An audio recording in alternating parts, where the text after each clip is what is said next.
Non, là,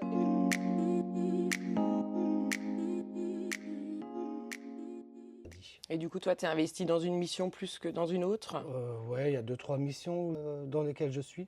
L'insuffisance cardiaque, Où on travaille en collaboration du coup avec l'hôpital, c'est ça? voilà. Des cardiologues Voilà. salariés, des cardiologues de ville aussi, donc Mhm. des cardiologues libéraux afin de fluidifier le retour à domicile, si je comprends C'est bien? ça, oui. En fait, suite à un problème d'insuffisance cardiaque, les patients donc rentrent à domicile, donc souvent avec un suivi qui a lieu, qui n'a pas lieu. Donc c'est de mettre un peu en avant les surveillances qu'il faudrait avoir pour ces patients, justement pour éviter un retour à l'hôpital, aux urgences ou en service. Et donc de mettre des protocoles en place pour qu'il y ait plus de liens euh, entre l'hôpital, le médecin, les infirmiers qui suivent ces patients. Donc, en fait, toutes les missions de la CPTS se recoupent en fait les unes entre les autres. Mais toi aussi, Ok. tu es dans des groupes de travail. Oui, bah, par exemple, dans le lien ville-hôpital, comme je citais tout à l'heure, où une des options, une des missions optionnelles, c'est également le bien-être des professionnels de santé, parce que pour être professionnel de santé, on prend souvent soin des autres, mais finalement, on oublie de prendre soin de nous-mêmes. Mm. Donc voilà, on organise des petites soirées à thème pour le bien-être des professionnels de santé. Après, il y a d'autres missions telles que les formations flash.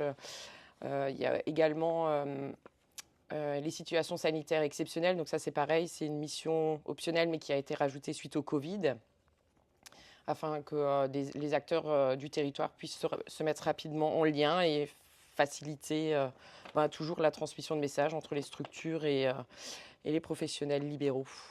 Donc, dans le lien ville-hôpital, donc il y a des actions, enfin des missions qui sont demandées par l'assurance maladie et auxquelles tous les professionnels de santé du territoire doivent prendre part. Et C'est tout à fait ça. Après, le but, c'est de fluidifier, pareil, le retour à domicile des patients, donc dans le lien ville-hôpital. Donc actuellement, on a créé un questionnaire pour les professionnels de santé du territoire afin de, pareil, savoir un petit peu les problématiques de terrain.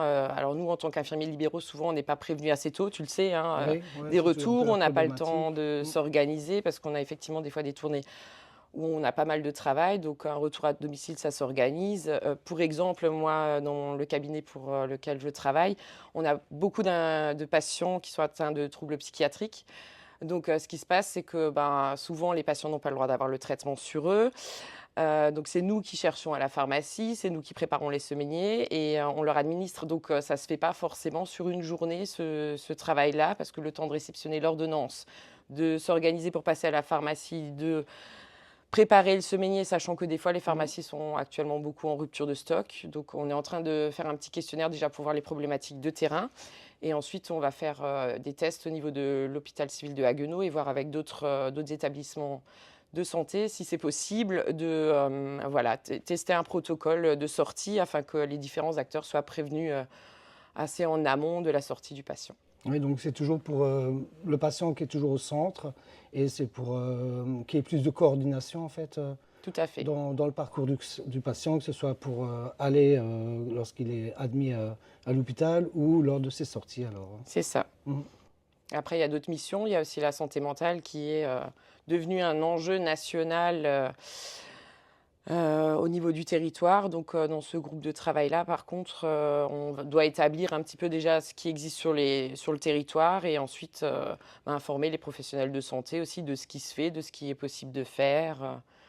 En fait, dans la CPTS, ce qui est bien, c'est que les différentes missions avec ces différents groupes de travail, ça permet de rencontrer d'autres professionnels du territoire. Ça permet aussi de réactualiser ses connaissances. Et puis de se tenir informé un petit peu de l'évolution des pratiques parce qu'on ne se rend pas forcément compte en tant qu'infirmiers libéraux. Justement, on a souvent la tête dans le guidon, enfin on est beaucoup quand même comme ça.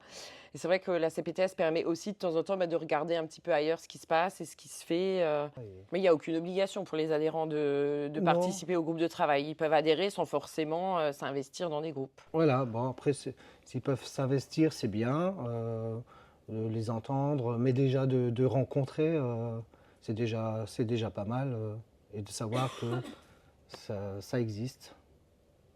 Donc, si vous êtes professionnel de santé du territoire de la CPTS au fil des rivières, donc je répète, donc c'est le pays rhénan, la Basse-Dorne et la Comcom de Haguenau. Haguenau, n'hésitez pas à nous rejoindre.